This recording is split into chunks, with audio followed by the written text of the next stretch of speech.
Hello दोस्तों, welcome back to my YouTube channel. Board preparation class 10 में आप लोगों का स्वागत है। आप लोग कैसे हैं? आशा करते हैं आप लोग बहुत ही ज़बरदस्त और अच्छे होंगे। आज आप लोगों के सामने मैथ के कुछ महत्वपूर्ण प्रश्न लेकर आया हूं जो बोर्ड एग्ज़ाम के लिए महत्वपूर्ण है। तो ज़्यादा बात किए बिना प्रश्नों को शुरू करते हैं। पहला नंबर प्रश्न यह है कि 5005 का अभाज्य गुणनखंड 5005 का अभाज्य गुणनखंड क्या होगा। तो आइए देखते हैं, बना के देखते हैं, ठीक है ना। 5005 तो देखते हैं, सबसे पहले लास्ट में 5 है तो क्या किससे भाग जाएगा? 2 से तो जाएगा नहीं। 3 से देखते हैं, 3 1 3 3 चौका ड्रॉ, 3 चौका ड्रॉ नहीं जाएगा, ये एक खपती हो जा रहा है। तो 5 से करते हैं। 5 से कि 5 1 5 0 0 5 1 5। उसके बाद किससे करेंगे? 5 से तो जाएगा नहीं, 7 से करेंगे। 7 7 1 7 4 7 28 3 7 21, ठीक है। उसके बाद किससे करेंगे? 11 से करेंगे। 11 1 11 3 11 33, ठीक है। ये आ गया 5। तो 5005 का अभाज्य गुणनखंड क्या क्या होगा? 5 इंटू 7 इंटू 11 इंटू 13। तो एक का आंसर हो गया 3 नंबर, ठीक है। दूसरा नंबर क्वेश्चन, यदि विभाजन एल्गोरिथम ए बराबर बी क्यू प्लस आर में ए बराबर 72, क्यू बराबर 8 और आर बराबर 0 है तो बी का मान होगा। विभाजन एल्गोरिथम कहता है ए बराबर बी क्यू प्लस आर, ठीक है। ए का मान क्या है? ए का मान है 72। बी ज्ञात करना है, बी भाजक। क्यू का दिया हुआ है 8 प्लस आर सेसफुल 0 दिया हुआ है। तो 72 बराबर 8 भी हो गया, तो बी बराबर हो गया 9, ठीक है। 2 का आंसर हो गया 3 नंबर, ठीक है। जल्दी जल्दी कर लीजिए आप लोग। तीसरा नंबर में आते हैं। क्या बोला कि 3√2 एक डेश संख्या है। 3√2 एक कौन सी संख्या है? ये बहुत ही सहज प्रश्न है। ये 2 नंबर वाला होगा, अपरिमेय संख्या है, ठीक है। 4 नंबर वाला, 35/50 का दशमलव प्रसार कैसा होगा? दशमलव प्रसार करने के लिए सबसे पहले हर जो है, हर को अभाज्य गुणनखंड करेंगे। 50 से उसका अभाज्य गुणनखंड किए 2 25 5 5। तो देख, हर में 2 और 5 आया, इसका मतलब है कि इसका दशमलव प्रसार शांत होगा। 4 का 1 शांत होगा, ठीक है। 5 नंबर वाला देखते हैं। बोला है y इक्वल px का ग्राफ दिया गया है, बहुपद px के शून्यकों की संख्या क्या है? शून्यकों की संख्या मतलब x अक्ष में वह रेखा जितनी बार क्रॉस करती है वही शून्यकों की संख्या होती है। तो इसमें रेखा जो है, ये वाला रेखा जो है, ये 2 बार क्रॉस किया है। इसका मतलब क्या है? इसका जो शून्यकों की संख्या 2 होगा, ठीक है। 5 का 2 होगा। आइए उसके बाद वाला देखते हैं। बोला है बहुपद x² -15 का शून्यक क्या होगा? शून्यक x² -15 का शून्यक मतलब 0। x² बराबर 15, x बराबर √15 होगा, प्लस माइनस में होगा। तो √15 प्लस एक बार माइनस में होगा, ये वाला होगा। 6 का 3 नंबर वाला होगा। जल्दी जल्दी कर लीजिए आप लोग, ठीक है ना। 7 नंबर वाला, यदि बहुपद x² -2x -8 के शून्यक a और b हो तो a प्लस बी का मान क्या होगा? ऑब्वियसली एकदम इजी क्वेश्चन, ठीक है ना। a प्लस बी आप लोगों को पता ही होगा, a प्लस बी बराबर एक सूत्र होता है अल्फा प्लस बीटा, ठीक है ना, -b/a। तो -b क्या है? -2/a। a कितना है? 1। तो माइनस माइनस प्लस 2 होगा, बाई 1 बराबर 2 ही होगा। तो इसका 7 नंबर का आंसर होगा 3 नंबर वाला 2 आंसर, ठीक है। जल्दी जल्दी कर लीजिए। आइए देखते हैं 8 नंबर वाला। जब 2 चर वाले रैखिक समीकरणों का आलेख प्रतिच्छेदी रेखाएं हैं तब तो उनके हल होंगे, मतलब हल कैसा होगा, ठीक है। देखते, प्रतिच्छेदी मतलब a1/a2 नॉट इक्वल b1/b2। तो इसका हल कितना होगा? 1 होगा, केवल 1। 8 का 1 9 वाला समीकरण निकाय a1x plus b1y plus c1 equal 0 तथा a2x plus b2y plus c2 equal 0 का अनंत होंगे। यदि अनंत कैसे होगा? जब a1/a2 equal b1/b2 equal C1/C2 बराबर होगा, तब समीकरण निकाय का हल अनेक होगा, अनंत होगा, अपरिमित होगा। 9 का 3 नंबर वाला। 10 का रेखिक समीकरण युग्म 2x + y = 5 और 3x + 2y = 8 का हल है। इसको सबसे पहले हल करेंगे किस विधि से? बहुत सारी विधि है, विलोपन विधि है, प्रतिस्थापन विधि है, वज्रग्रहण विधि है और ग्राफीय विधि है। तो विलोपन विधि से हल करते हैं। 2x + y = 5 और 3x + 2y = 8। इसको समीकरण 1, समीकरण 2 समान करेंगे। इसको 3 से गुना करेंगे, इसको 2 से गुना करेंगे। 3 दूनी 6x + 3y = 15। 6x + 4y = 8 दूना 16। ठीक है, ये कट जाएगा। ये हो गया -y = -1 हो गया, तो y = 1 हो गया, y = 1। उसके बाद देखते हैं y का मान आ गया। तो समीकरण 1 में रुको थोड़ा सा, तो देखते हैं y का मान रखने पर समीकरण 1 में y का मान रखने पर, ठीक है। समीकरण 1 में y का मान रखने पर समीकरण 1 में क्या है? 2x + y का मान है 1 = 5। 2x = 5 - 1, 2x = 4, तो x = 4/2, 2 x = 2। तो इसका आंसर हो गया x = 2 और y = 1 हो गया। ये 3 नंबर वाला का, 2 का 3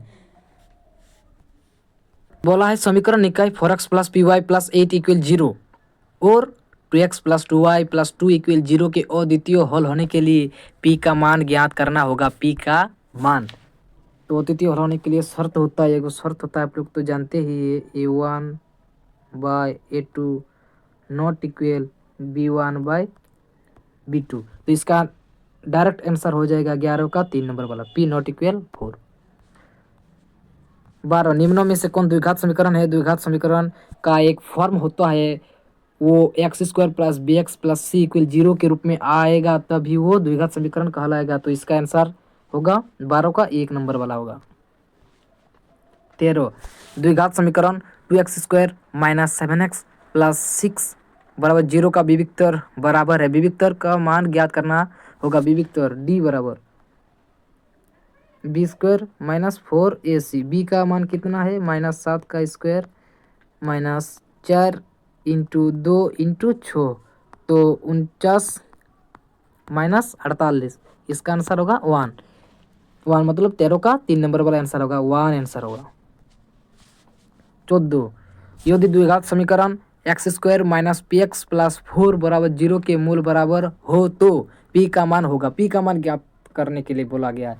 सबसे पहले मूल ज्ञात करेंगे। मूल ज्ञात करने के लिए d, वही फॉर्मूला पिछले वाला प्रश्न जैसा ही है, d = b² - 4ac - p का स्क्वायर -p का स्क्वायर -4 × 1 × 4 p का स्क्वायर, रुको थोड़ा सा मिस्टेक हो गया, p² - 16 = 0, मूल बराबर है, तो p बराबर +-4 होगा। 2 नंबर वाला 14 का 2 नंबर वाला आंसर होगा। 15 द्विघात समीकरण x² + 5x - 6 = 0 का घात क्या होगा? ये तो बहुत ही ईजी प्रश्न है। घात कितना है? 2 है, तो इसका 2 आंसर होगा। 15 का 3 नंबर वाला 2 आंसर होगा। 16 वाला देखते हैं। AP 0.6, 1.7, 2.8, 3.9 का सर्वांतर। ये तो और भी इजी है। A2 - A1 d, A2 - A1 A2 मतलब 1.7 और -0.6 से घटा देंगे, आएगा 1.1। 16 का 1.1 आंसर। 17 AP 10, 7, 4 का 30वां पद। 30वां पद क्या होगा? देखो, इसका जनरल फॉर्मूला होता है an = a + n - 1 × d। ये कितना है? 10 + 30वां पद ज्ञात करने के लिए बोला गया है। तो 30 माइनस 1 29 इंटू -3 सर्वांतर होगा -3 10 माइनस 87 इक्वल -77 होगा। इसका आंसर ये वाला होगा -77 17 का 3 नंबर वाला आंसर। 8 रो 2 plus 7 plus 12 plus dash dash dash 10 पदों का योग है। 10 पदों का 10 n का मान दिया है 10 तक जाना है। तो इसका भी एक जनरल फॉर्मूला होता है क्या एस एन इक्वल n बटा 2 into 2a plus n minus 1 into D. ये आप लोग तो जानते ही है n 10 पदों तक जाना है। तो 10/2 इंटू 2a 2 प्लस 10 में 1 घटा देंगे 9 इंटू डी का मान होगा 5। तो क्या होगा ये काट जाएगा 5 इंटू 4 प्लस 5 नम 45 5 इंटू 49 मतलब कितना होगा 5 नम 45 5 5 20 22 ये वाला आंसर होगा। 8 रो का 1 नंबर आंसर होगा। ठीक है। सभी वर्ग होते हैं सभी वर्ग समरूप होते हैं सभी वर्ग समरूप होते हैं सभी वर्ग समरूप होते हैं। त्रिभुज ABC में D एवं E क्रमशः AB और AC पर 2 बिंदु है तथा DE समांतर BC है। यदि AD अनुपात DB इक्वल 2:3 और AE इक्वल 1:1.6 सेंटीमीटर हो तो EC का मान क्या होगा। एक बोला है त्रिभुज है ये वाला त्रिभुज मान लीजिए A है B है C है ये D है और ये E है। समझो A B C D E AB और AC पर 2 बिंदु है DE समांतर BC AD अनुपात DB 2:3 है तो 2 ये है ये 3 है और AE है 1.6 इसी का मान ज्ञात ये वाला ज्ञात करना है। थेल्समर में क्या कहता है AD बटा BD बराबर AE बटा EC AE बटा EC इसका आंसर होगा 2.4।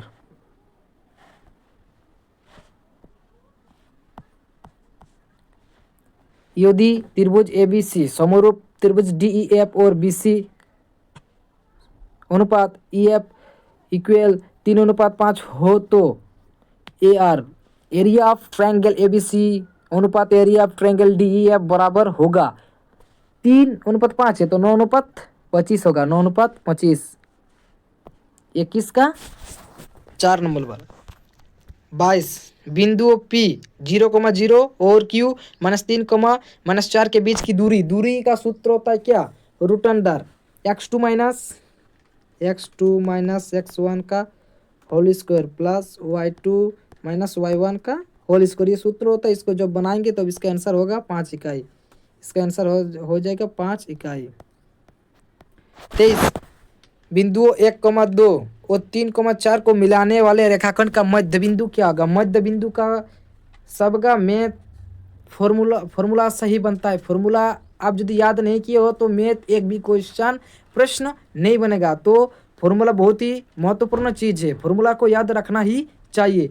मध्य बिंदु का फॉर्मूला क्या होता है x2 plus x1/2 y1 plus y2/2 plus के समय x2 और x1 इधर उधर लिखने से भी चलेगा।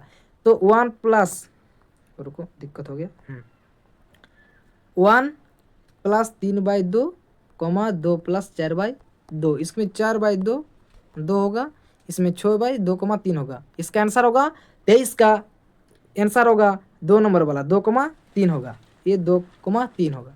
23 24 में आ जाते हैं यदि A 0,0 B 4,0 C 0,1 तो त्रिभुज ABC का क्षेत्रफल क्या बोले। फॉर्मूला बहुत ही महत्वपूर्ण है। त्रिभुज का क्षेत्रफल क्या होता है half into x1 into y1 plus x2 minus y1। हाँ ये जो 24 का जो आंसर होगा ये 4 नंबर वाला होगा 1। आप लोग भी एक बार देख लीजिएगा ठीक है ना मेरा ज़्यादा समय नहीं है। 25 का यदि कोस A इक्वल 3/5 तो कोसेक 1 बराबर है। कोस A बराबर क्या होता है कोस A बराबर होता है B बी मतलब बेस आधार, ये होता है B/H, आधार बटा कॉर्न, आधार दिया हुआ 3/5 और कोसेक गए, पी तो नहीं दिया, पी को ज्ञात करना होगा, √25 - 9 16 बराबर 4 आ गया, 4 पी आ गया, कोसेक कितना होगा H/P, H कितना हुआ है 5/4 होगा, ये 5/4 आंसर होगा इसका, ये वाला आंसर होगा 25 का 2 वाला आंसर होगा। 26 यदि 2 sin A = √3 तो A का मान, ये तो और भी सहज है, sin A बराबर √3/2 होगा, तो sin A का मान ज्ञात, A का मान ज्ञात, A का मान होगा 60 डिग्री, ये वाला आंसर होगा 60 डिग्री। 26 का 27 कोट 90 डिग्री माइनस A बराबर है, कोट 90 डिग्री माइनस A बराबर है tan A के बराबर है, tan A। Sine square A plus cos square A का मान 1 होता है, ये लो, ये तो आप लोग जानते ही है। 29 का एक मीनार के शीर्ष का उन्नयन कोण उसके पाद से 15 मीटर की दूरी पर 60 डिग्री है, तो मीनार की ऊंचाई, इसको बना देते ठीक है ना। एक मीनार है, शीर्ष का उन्नयन कोण कितना है 60 डिग्री है, और उसके पाद बिंदु है 15 मीटर की दूरी पर है, तो ये मीनार की ऊंचाई ज्ञात करने के लिए बोला गया है। ये ABC मीनार की ऊंचाई, तो tan 60 डिग्री बराबर क्या होगा AB x/15, tan 60 डिग्री का वैल्यू मान होता है √3 x/15, तो x इक्वल होगा 15 √3, इसका आंसर होगा ये 29 का होगा, 2 नंबर वाला आंसर होगा। 30 का किसी वृत्त पर बाह्य बिंदु से खींची गई स्पर्श रेखाओं की संख्या, देखिए एक वृत्त है, रुको इसको अच्छे से बना देते हैं, एक वृत्त है, किसी वृत्त पर बाह्य बिंदु से खींचे गए, बाह्य बिंदु से यदि हम खींचते हैं स्पर्श रेखाओं की संख्या,